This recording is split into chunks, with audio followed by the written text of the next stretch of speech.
ভাই রে ভাই, এটা আমি কি দেখলাম? কাকে দেখলাম? এটা কোন শাকিব খানকে দেখলাম? এই শাকিব খান এতদিন কোথায় ছিল?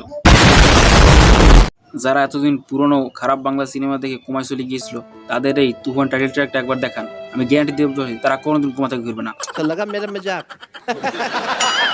না মানে তারা কোমা থেকে সুস্থ হয়ে উঠে আসতে শুরু করবে। এই গানটা ভাই সেরকমই পিওর গুজবাম, লিরিক্স থেকে ভিজুয়ালাইজেশন পর্যন্ত পিওর টপ নচ। মানে অস্থির হয়েছে ভাই, অস্থির। আমি তো এখন পর্যন্ত কাউকে পাইনি যে গানটাকে খারাপ বলেছে। যারা বলেছে তারা অবশ্যই চুতিয়া। कंट्रोल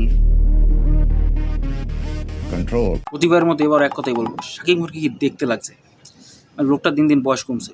শাকিব খান, আপনার জন্য একটা ডায়লগ, একটাই তো মন, কতবার আর জিতবেন।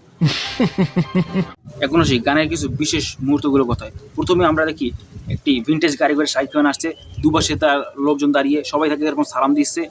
এই অস্থির ফিলিংস। তার শাকিব খানের যখন গাড়ি থেকে নামছে, প্রথম পা দেখানো হচ্ছে, তারপরে তাকে দেখানো হচ্ছে সিগারেট খাচ্ছে। একটি সিনে সে গাড়িতে বসে আছে এবং তার লোকেরা সবাইকে মারছে, চারপাশে আগুন জ্বলছে। অস্থির মুভমেন্ট, অস্থির। একটা সিনে আমরা দেখতে পাই শাকিব খানের এক হাতি সিগারেট এবং মদ। সিনগুলো দেখে খুব ভালো লাগে। মুভিটা এরকম ছোটো ছোটো এলিমেন্ট এটা মুভিটাকে ইন্টারেস্টিং বানাবে। একটা সিনে দেখতে পাই শাকিব খানের গাড়ির মধ্যে, গাড়ির পিছনে অনেকগুলো বন্দুক রাখা, মানে সেগুলো সবসময় ক্যারি করে, কখন লেগে পারে। গ্যাংস্টার বলে কথা, বাংলাদেশের সবচেয়ে বড় ডন, তার কথায় পুরো দেশ চলে, সবাই তার ভয় কাঁপে, এমন একটা ক্যারেক্টার সে প্লে করতে চলেছে। আমরা যেটা ভেবেছিলাম তার ঊর্ধ্বে চলে গেছে এই মুভিটি। এই গানটি নিয়ে যা এক্সপেকটেশন ছিল তার 100 গুণ বেশি চলে গেছে গানটি। গানটি তো বলেছিলাম ভালো হবে, এতটা ভালো হবে বুঝতে পারিনি। গানটি কালকে রাত্রে রিলিজ হয়েছে, একদিনে আমি হয়তো 10-15 বার বেশি গানটা আমি শুনেছি। এত ভালো লেগেছে গানটা। এবং বেশি মজা লাগছে যখন লিরিক্সটা লেখা করছে, একটু সাউথ সাউথ ফিল আছে। লিরিক্স তুফান লেখা করে, আসছে তুফান, প্রলয় তুফান, থামাও ওই তুফান।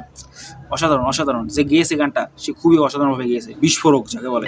একটা সিনে শাকিব খান হয়তো কাউকে শাসিয়েছে, কারণ হয়তো তাকে কেউ বিশ্বাসঘাতকতা করেছে তার সাথে, এবং সে প্রথমে মেশিন গানটা চায়, পরে আবার সে ফিরিয়ে দেয়, তারপর সে একটা বড় হাতুড়ি চায় এবং সেটা দিয়ে মারে। এটা তার ডিরেক্টর বোঝা যাচ্ছে যে তুফান ক্যারেক্টারটা কতটা ভায়োলেন্ট, কতটা ভয়ঙ্কর। আমরা দেখেছি আগেও রায়হান রাফির মুভিতে ভায়োলেন্ট থাকে, এবার হয়তো থাকবে, কারণ এবার তো শাকিব খান রয়েছে। শাকিব খান এরকম মুভি হয়তো প্রথম করবে, সেখানে বেশি রক্তারক্তি থাকবে। আমি তো খুবই এক্সাইটেড ভাই। তারপর একটা সিন আমরা দেখতে পাই মিশে সদা কুস্তি লড়ছে এবং সেখানে এসে পড়ে যাচ্ছে, মনে হয় শাকিব খানের সাথে কুস্তিটি হারবে। আমরা 2-3টি সিনে শাকিব খানকে অ্যাকশন করতেও দেখতে পাই। এটা যেহেতু একটা অ্যাকশন মুভি, তাহলে পুরো মুভিতে শাকিব খানকে হয়তো অ্যাকশন করতে দেখতে পাবো।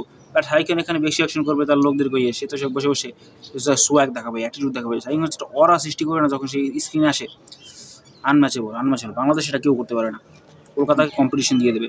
এই গানে আমার লিরিক্সগুলো যদি ভালো করে লক্ষ্য করেন, লিরিক্সগুলো কিন্তু খুব বাঙালি হিসেবে বাঙালি রাখা হয়েছে, কোনো কঠিন কোনো শব্দ নেই। অনেক নর্মাল নর্মাল বাংলা, যেগুলো শুনে আমরা কানে করতে পারি, দেখে মনে হয় এটা তো আমাদেরই গান। অবশ্যই আমরা বলতে পারি আমাদের বাংলাদেশেও এই অ্যাটিটিউড বলা গান রয়েছে, এটা দেখে আমরাও গুজবাম পাই, আমরাও সোয়াগ নিতে পারি। কেন কিন্তু আমরা ইন্ডিয়ান গান শুনে তো নিলাম, কিন্তু এখন আমাদের বাংলাদেশের নিজস্ব গান রয়েছে, এই গানে অনেক রিল হবে। একটা সিন আমরা দেখতে পাই শাকিব খান ভাষণ দিতে স্টেজে উঠছে, সেখানে প্রথমটা ব্যাক শট নেওয়া হয়, তারপর স্টেজে সে ভাষণ দেয় এরকম হাত জাগিয়ে। একটা সিনে দেখতে পাই শাকিব খান জিন্সের জ্যাকেট পরা, সেখানেও সে এরকম করে হাত জাগিয়ে, মানে অসাধারণ সিনগুলো এমনভাবে সাজিয়েছে না, দেখে খুবই মজা লাগে। মুভিটি যখন সিনেমা হলে আসবে না ভাই, আর অপেক্ষা করতে পারছি না কবে মুভিটি দেখবো। একটা সিন দেখতে পাই শাকিব খান হেঁটে আসছে এবং ঘাটটা এরকম করছে, হে এরকম করছে, ওই সিনগুলো খুব ভালোই লাগছে, আমি সিনটা লাগিয়ে দেবো। এবং গানের একদম শেষ পোর্শনে আমরা দেখতে পাই শাকিব খান তার দলবল নিয়ে একসাথে নাচছে, যেটা খুব দেখে খুব ভালো লাগে, খুব মজার একটা সিন। মালা পড়ছে, খুব নাচানাচি করছে।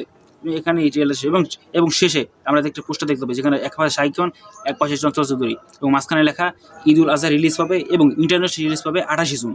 হ্যাঁ, 28 জুন রিলিজ হবে, একদিনে ভারত এবং ইন্ডিয়া রিলিজ পাবে না।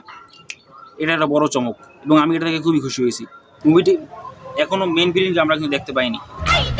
মুভি আসবে যেহেতু 17 তারিখ, তো আর বেশি দিন বাকি নেই, আর হাতে আছে 10 দিন। এর মধ্যেই কোনো এক সময় ট্রেলার এসে পড়বে, হয়তো এই সপ্তাহের মধ্যে ট্রেলার আসতে পারে। আর কোনো গান আসবে কিনা তাও জানি না। এখন কথা বলি কেন একসাথে বাংলাদেশ এবং ইন্ডিয়া রিলিজ না দেওয়াটা ভালো সিদ্ধান্ত। এর কারণ হচ্ছে, কারণ যদি ইন্ডিয়া মুভিটা রিলিজ দিত তাহলে মুভিটি হল প্রিন্ট রিলিজ হয়ে যেত, হ্যাঁ লিক হয়ে যেত, এবং এটা বাংলাদেশে অনেক মানুষ ইন্টারনেট থেকে দেখে নিত, পরে সিনেমা হল গিয়ে দেখতো না। যেটা হয়েছিল চেঙ্গিসের সাথে। চেঙ্গিস যখন হিন্দি ভার্সন রিলিজ করে তখন চেঙ্গিস হল প্রিন্ট বের হয়ে যায়। আমি সত্যি কথা বলছি, সত্যি কথা বলতে লজ্জা নেই, চেঙ্গিস এখনও কোনো ডিজিটাল প্ল্যাটফর্মে রিলিজ পায়নি, বাট আমি চেঙ্গিস দেখেছি হল প্রিন্ট হিন্দি ভার্সনটা।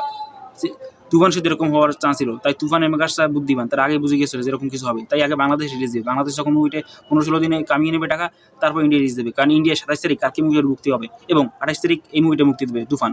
কালকে যেহেতু ক্লাস করবে, তাই টাকা কামানোর সম্ভাবনা খুবই কম। তাও আবার হল প্রিন্ট বেরোর একটা ভয়, তাই এটা খুবই ভালো চিন্তা একসাথে না রিলিজ দেওয়া। বাংলাদেশে এটা ব্লকবাস্টার হোক, অল টাইম ব্লকবাস্টার, ইন্ডাস্ট্রি হবে, তারপর ভারতে যা অবস্থা তা করবো, বাংলাদেশ থেকে মুভিটা বাজেট 100 গুণ কামিয়ে নেবে। ওভারঅল এই ছিল আজকে ভিডিও। গানটা আমার কাছে বেশ ভালো লেগেছে, কন্টিনিউ যেরকম এক্সপেকটেশন ছিল সেরকম পূরণ হয়েছে। কি ক্লিয়ার না ভেজাল আছে? তোমাদের কাছে গানটা কেমন লাগছে সেটা অবশ্যই কমেন্টে জানাও। ভিডিওটি ভালো লাগলে অবশ্যই লাইক করো, চ্যানেলটি অবশ্যই সাবস্ক্রাইব করো, শেয়ার করো তোমার কাছে মানুষের কাছে যারা তোমার আমার মতো মুভি দেখতে পছন্দ করে। Thank you for watching, good bye.